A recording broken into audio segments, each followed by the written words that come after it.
Welcome back to GearUpWindows YouTube channel. In this video, I will show you how to take a full page scrolling screenshot in the Vivaldi browser. You don't need any extension or software because Vivaldi has a built-in feature to take a scrolling screenshot.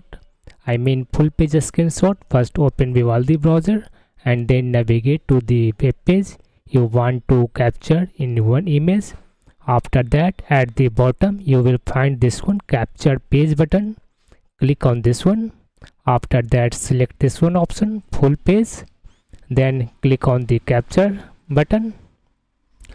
Now Vivaldi will automatically scroll that page and capture in one image.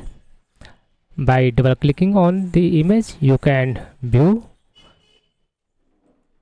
That's all about this video. If you are new to our channel GearUpWindows, kindly subscribe it, and if you love this video, press thumbs up. Bye bye.